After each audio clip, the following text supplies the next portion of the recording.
Welcome, listeners. This is Ivan Franklin Rose, and this episode is the one on how to know if you're in a healthy relationship. So research has consistently shown that good social relationships are critical for optimal health, both mentally and physically. Studies have found that people with healthy relationships are more likely to engage in healthy behaviors and tend to have better health outcomes. They also enjoy a longer life very often. So if you have any anxiety or stress in your relationships, I hope this episode will help you know what to look for. We're going to cover some characteristics of healthy relationships along with signs that suggest poor relationship health. Then I'll share several steps you can take to create healthier relationships in your life. One of the newsletters that I enjoy reading is The Very Well Mind. Last month in August, Kendra Cherry, who's a psychological educator and author, wrote an article on relationship health I thought was very apropos. It was medically reviewed by Emmy Morin for the publication. So I thought I would share her thoughts with you. No relationship is perfect, each having a mix of healthy and unhealthy characteristics.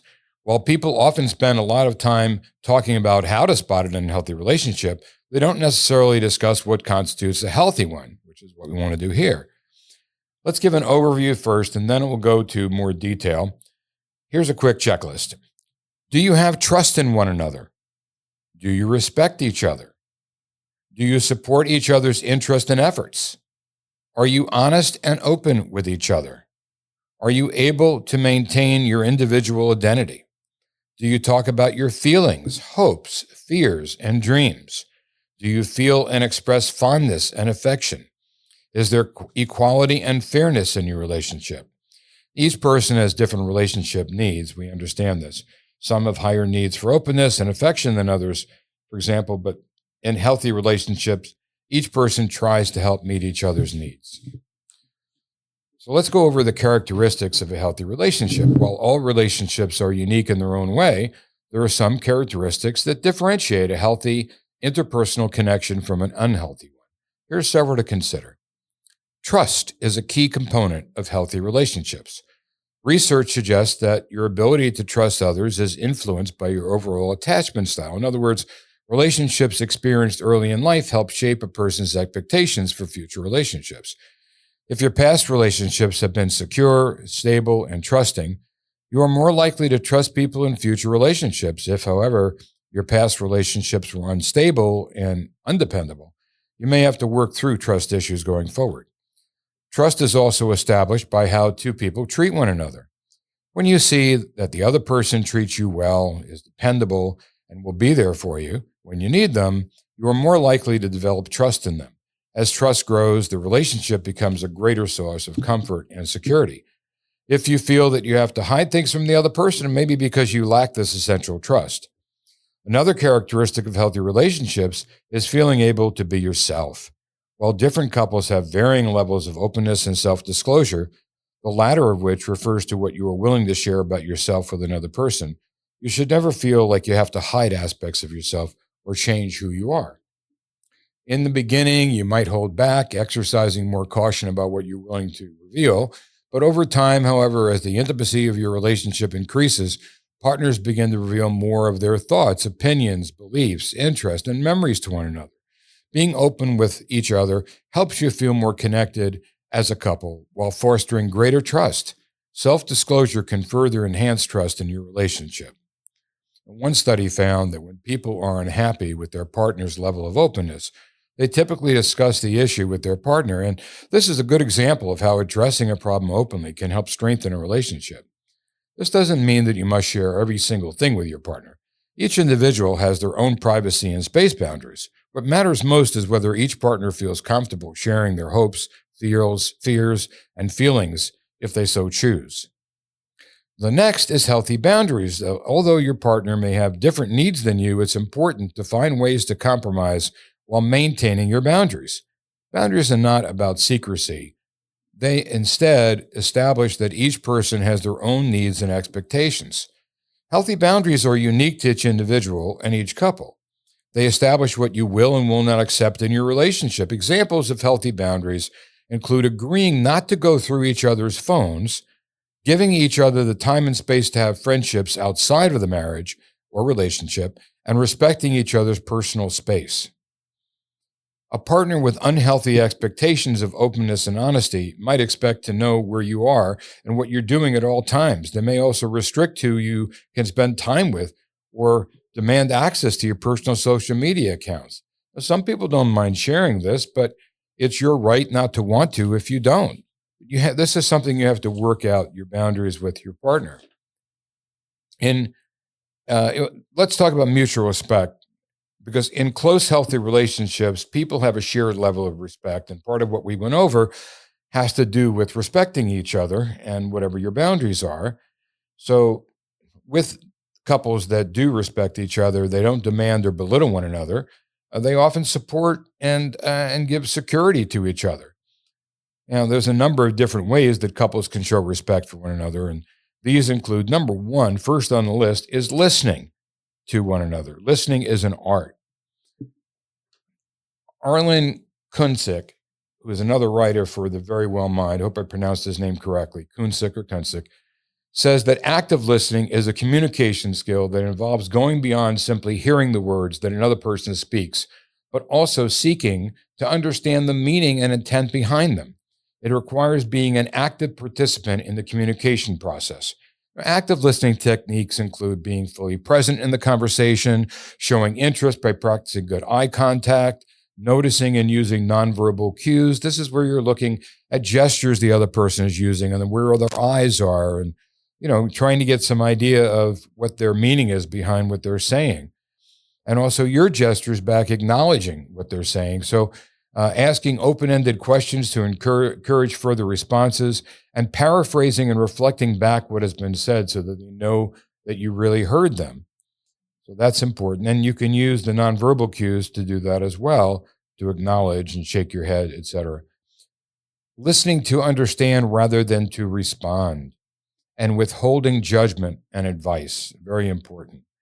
Sometimes your partner just wants to vent. They don't want solutions. Well, I mentioned before in the book, Men Are From Mars, Women Are From Venus, this is one of the problems that some men have, is that they always want to find solutions for their partner, and the partner sometimes just wants to share what they're feeling. Now, in communication, active listening is important because it keeps you engaged with your conversation partner in a positive way. It also makes the other person feel heard and valued. This skill is the foundation of a successful conversation in any setting, whether it's at work, at home, or in social situations with friends. When you practice active listening, you are fully engaged and immersed in what the other person is saying, and they know it, they'll sense it, they'll feel it. So the next way to show respect is not procrastinating or stonewalling when your partner asks you to do something, and being understanding and forgiving when one person makes a mistake, not holding them up for it or belittling them. Building each other up, not tearing each other down. Making room in your life for your partner. Taking an interest in the things your partner enjoys, allowing your partner to have their own individuality, supporting and encouraging your partner's pursuits and passions, showing appreciation and gratitude for one another, and having empathy for one another. These are all ways of showing mutual affect. Healthy relationships are also characterized by love and affection. A relationship often begins with passionate love or an intense longing, strong emotions, and a need to maintain physical closeness. This eventually transforms into compassionate love, which is marked by feelings of affection, trust, intimacy, and commitment. The initial passion that marks the start of a new relationship may tend to decline over time, but they eventually can return to normal levels. Couples in healthy relationships are able to build progressively deeper intimacy as the relationship progresses. It's important to remember that physical needs are different for each individual. There's no right amount of affection or intimacy that applies to everyone. The key to a healthy relationship is that both partners are content with the level of affection they share. That's why it's very important to talk to one another when you're beginning a relationship to understand what kind of person and needs that they have in this area. As anyone who has lived and loved can confirm, not all types of love are the same. The love you feel for your partner during the early stages of a romance can feel much different than the love you may feel years later into the relationship. And love of your friends and family is a different kind of love. There are different kinds. Psychologist Elaine Hatfield has described two different types of romantic love: compassionate and passionate. Compassionate love involves feelings of respect, mutual respect, actually, trust and affection, while passionate love involves intense feelings and sexual attraction. Hatfield defines passionate love as a state of intense longing for union with another. This type of love tends to be more common at the outset of a relationship. People in this state of love tend to experience more powerful feelings for each other. They need to be near the other person, may think about the other person constantly, and experience extreme distress when separated. Passionate love also comes in two forms. Requited love occurs when two individuals share mutual attraction and feelings for one another. Unrequited love, on the other hand, can occur when only one person feels passionate love, or if the two are prevented from being together for some reason. Requited love results in two people forming a relationship and being together, while unrequited love results in feelings of despair, anxiety, and loneliness. Some of the key cognitive, emotional, and behavioral characteristics of passionate love include intrusive thoughts about the partner. People often experience most constant thoughts about the person they are in love with. Not only are these thoughts persistent, but they can also intrude at almost any time during the day and night. Then the idealization of the other person or the relationship. People in passionate love tend to believe that the object of their affection can do no wrong. They also tend to believe that their relationship is without faults, is destined to be, or is a perfect match, as you might have heard, people say. Also, a strong desire to know and be known. People in this type of love want to know everything about their partner. They also want their partner to know everything about them. Strong emotions about the other person is the next factor. People in this type of love feel good when things are going well, but may be devastated when things go awry. And then a need to maintain physical closeness. In addition to being strongly attracted to the other person, people in passionate love try to maintain close physical proximity.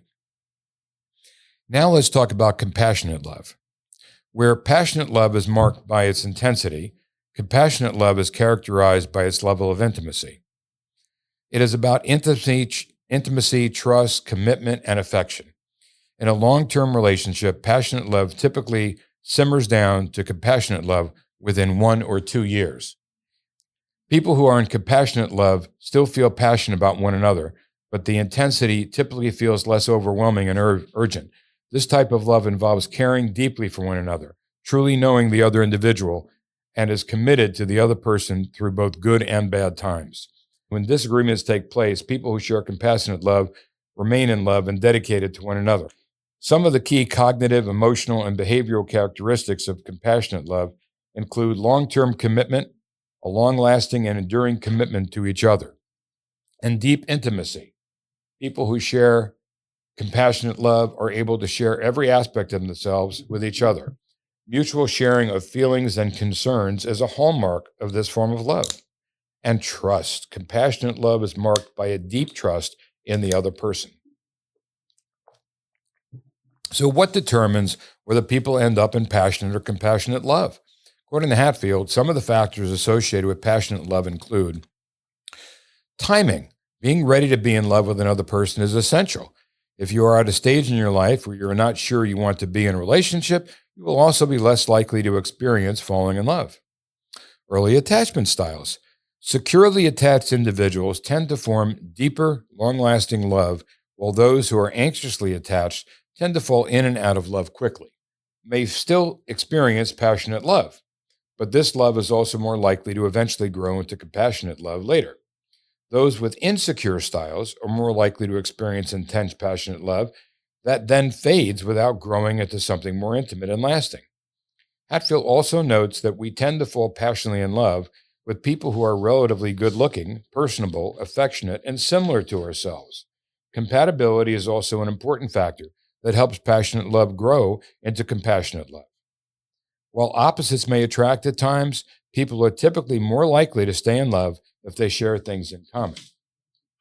One more important thing to remember about these two types of love is that passionate love is usually briefer, while compassionate love may be more likely to stand the test of time. Passionate love is intense, but is generally very fleeting. Researchers have looked at how relationships progress among new couples, newlyweds, and those married for a longer time, and found that while passionate love is more intense at the beginning of a relationship, it tends to give way to compassionate love that is focused on intimacy and commitment later.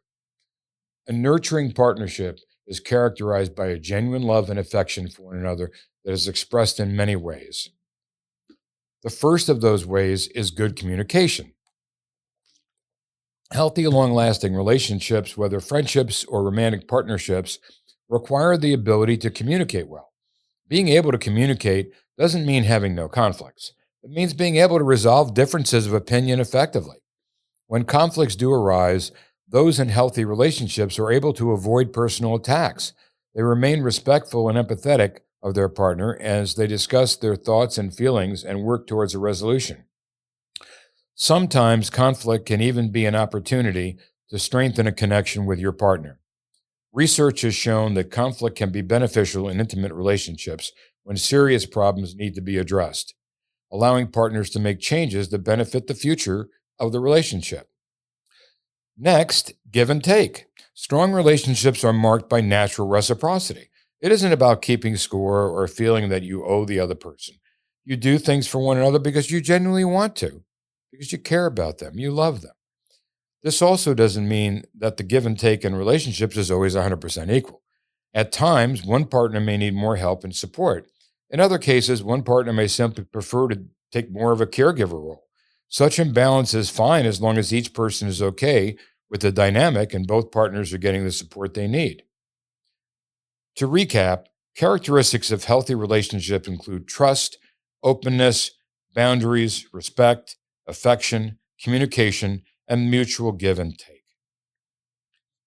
It takes work to be in a good relationship and to stay in a good relationship. One of the things that's important when you're beginning any relationship is to know your partner and to get to know what type of need structure that they have, how they feel about sharing, how they feel about openness. It's part of the fact of being matched. We can be physically attracted to someone and have a lust for that person, but it doesn't mean they're the right mate for us.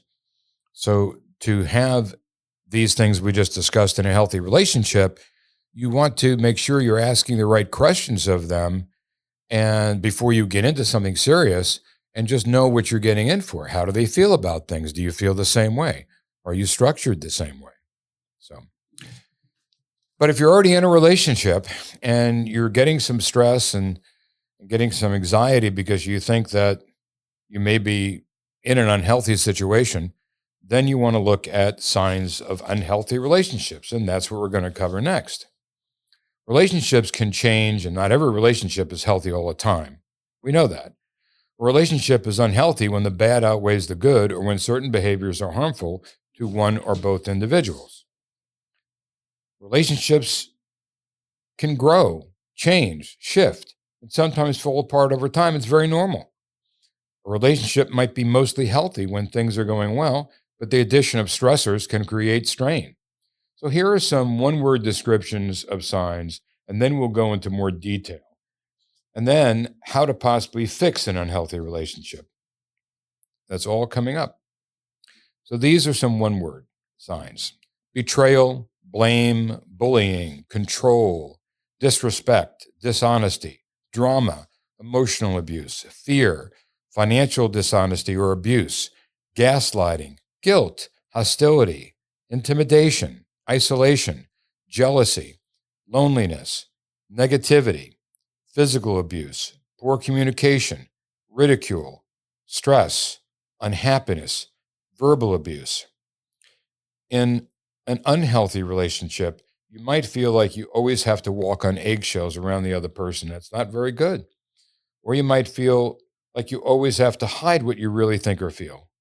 You might even feel that you have to give up on things that you really want in order to keep the other person happy. Again, not healthy. Another sign of an unhealthy relationship is the feeling that things are imbalanced. One-sided relationships are those in which one person invests more effort, energy, and emotion in maintaining the relationship. Such relationships can be unhealthy and often leave the person who is doing all the work feeling unsupported, isolated, and drained. Sometimes unhealthy behaviors can emerge during times of extreme stress. We understand that. But in other cases, persistent patterns of unhealthy behaviors may worsen over time or emerge during different stages of the relationship. Some examples are attempts to control your behavior, avoiding one another, being afraid to share your opinions or thoughts, being pressured to quit the things you enjoy, criticism of what you do, who you spend time with, how you dress. That's hard to live with. Feeling pressured to change who you are. Feeling that spending some time together is an obligation. I want to go back one on feeling pressure to change who you are. I really feel that you should be the one to decide if you need to change. If there are things you want to correct in your life, there's nothing wrong in you being a better person. We're not suggesting that you should never want to change. We're suggesting you should be happy with yourself, who you are, and what you stand for, and that your special someone, your mate, should not be trying to change you if you are happy that way. That's what I meant to say. Next is lack of fairness when settling conflicts, lack of privacy or pressure to share every detail of your life, neglecting your own needs to put your partner first. Now, here, there are times where it's healthy to think of your partner first. There's nothing wrong in being romantic and thinking what makes them happy. But on a regular basis, doing it every day, day in and day out, to put their needs first, I think that's unhealthy. That you really need to consider your own needs as well. Poor communication is an example. Unequal control over shared resources such as money and transportation. And finally, yelling at each other. Oh my goodness. It's so hard when two people are raising their voices and yelling and you see the veins pop out of their heads. That's not healthy. Some of these may be temporary and something you can address together, either through self-help methods or by consulting a mental health professional. When it comes to more serious issues such as abusive behaviors, your primary concern should be maintaining your safety and security. If you or a loved one or a victim of domestic violence, contact the National Domestic Violence Hotline at 800-799-7233 for confidential assistance from trained advocates. I thought I would throw that in there for anyone who didn't know that number. Now let's discuss how to build healthy relationships. We've given you some signs. We've given you some examples. Let's work on the positives. Let's see if we can make something happen in a positive way here. Because toxic behaviors are often a sign that unhealthy relationships should end. But for others, there are many ways to fix weaknesses and build a healthier relationship. Well, the first step is to decide whether or not the unhealthy relationship can be repaired. In order to heal the damage and move forward in a way that is healthy for both people involved, it is necessary to make sure that both parties are willing to participate in making the relationship work. When one person is unwilling to change their unhealthy behavior, the relationship is likely not savable. Okay, so they have to do what? Commit to the work. Relationships take work on both your parts. If you're the only one who is trying to make things better, it leads to a one-sided relationship. This type of scenario can leave you feeling stressed or resentful and emotionally exhausted. Each person must be willing to do their part to maintain the connection and remedy issues that may exist. Commit to each other that you'll do the work to build a stronger partnership. And show appreciation. Couples who feel gratitude for one another often experience greater closeness and personal well-being. Finding ways to express gratitude is very important. One study found that showing gratitude to a partner can improve the relationship, especially when gratitude is genuinely given. If you're giving false gratitude, that does not help. A different piece of research notes that feeling gratitude from a partner helps protect the relationship, even during times of conflict and financial strain. Ways to show a partner that you appreciate them could include taking care of a household chore that they typically do, giving them a card to let them know how you feel, but writing a personal note in it, your personal feelings. Sometimes we give a card and we think, oh, this expresses what we are. No, the person that you're giving it to will appreciate it much more if you've written something personal in there, a feeling that you have, something you're sharing that is a personal note that they know you get them, that you know them, and that you mean what you say. Making their favorite meal is a way. Purchasing tickets to an event that they would enjoy. And the next thing to do is maintain interdependence. That's so important. Healthy relationships encourage interdependence instead of codependency. People who are interdependent understand the benefits of being able to turn to their partner when they need support, and they recognize the value and importance of supporting their partner. At the same time, they are able to maintain their own sense of self outside their partner and their relationship with one another. Sense of self is so important. When both people in a relationship strive for interdependence, they are able to strike a balance where they are able to offer emotional intimacy and support their partner's needs while not becoming dependent on the other person. Next, building a healthy connection with the other person is a key step towards overcoming an unhealthy relationship.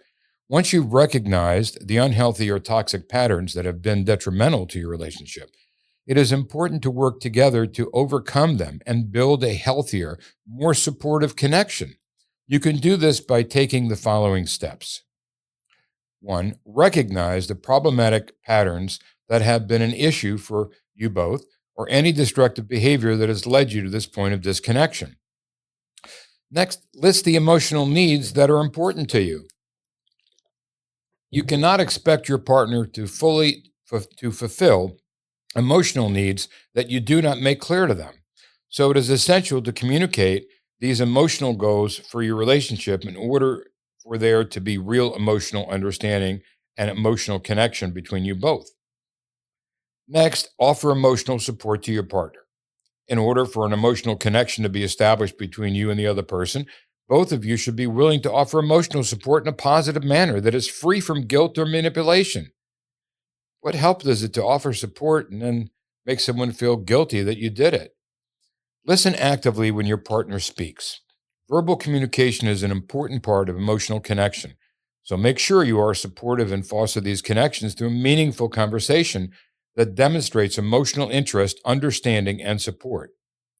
And finally, avoid emotional manipulation.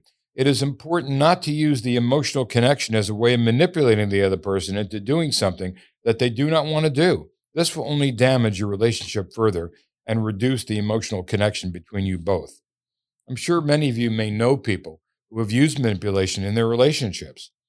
Now, we're not saying that you should never do something that your partner wants to do. We're talking about your partner manipulating you into it through guilt or other methods instead of just asking you, hey, I know you don't like to do this, but would you do this with me? I really would appreciate it. So there's a way to get people to do things you want by asking them honestly and openly. Make them a part of wanting to make that decision with you, but don't manipulate them into it. Next, remember to keep things interesting. Keeping up with the daily grind of work and kids can cause couples to fall into the same old routine. So over time, this can make you feel bored in your relationship, also making you less likely to engage in activities with one another. What are some of the things that you can do to keep the romance alive over the long term? Schedule regular dates to set aside a time each week to focus on one another. Try new things together, such as taking a class or starting a hobby that you both enjoy. That can be a lot of fun. Look for ways to surprise each other, like sending a random "I'm thinking of you" text in the middle of the day. Or what I like to do is put notes on their pillow if you leave earlier than they do, they're still sleeping. Or put little notes in the bathroom, positive things about them, or something you want to say. On the mirror in the bathroom or on the counter where they'll see it, or on the refrigerator. Just leave notes that's surprising them. And find time for intimacy and do things to get in the mood beforehand. There's a lot of things that you can do to keep things fresh and interesting, but you've got to try. Give flowers for no reason. And for goodness sake, know what kind of flowers your mate loves the best.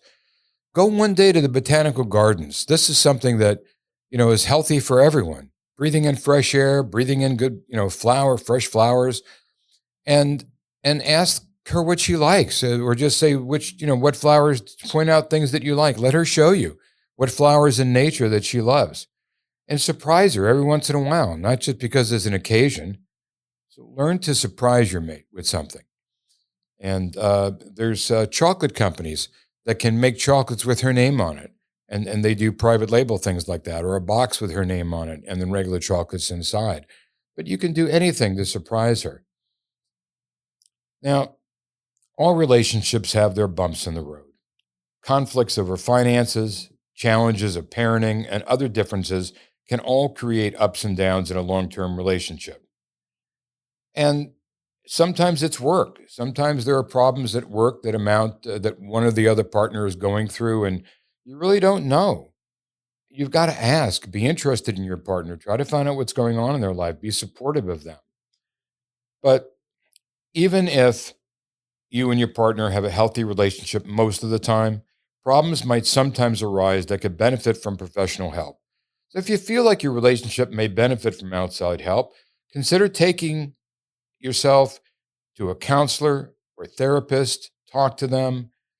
Finding a mental health professional skilled in addressing interpersonal and relationship issues would be the way to go, because they can help you both learn to communicate and cope with some of the issues that you might find challenging. So find one that specializes in that and take yourself there.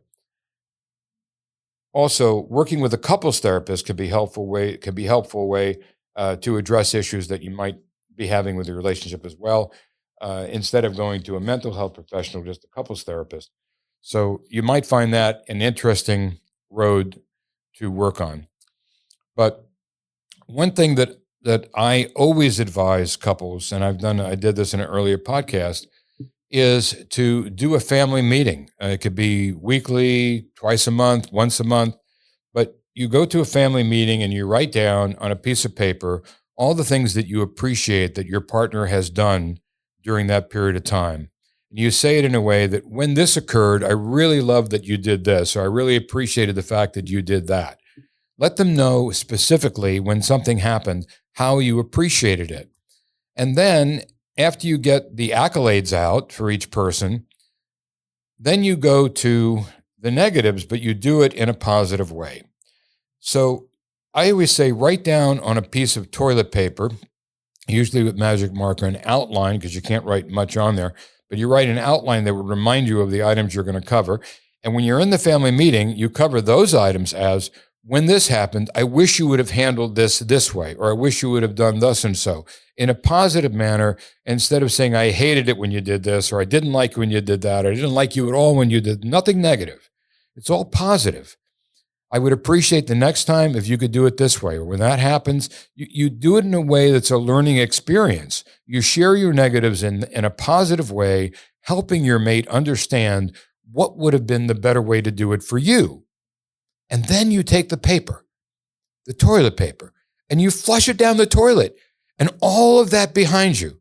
And now you're anew, you're fresh, you start again with a new period, and you can begin your time again in a positive way. So that's what I wanted to share with you today. Signs of a good relationship, signs of an unhealthy relationship, and how possibly to fix it. I hope this gives you some clarity and takes away some stress and anxiety you have in your mind.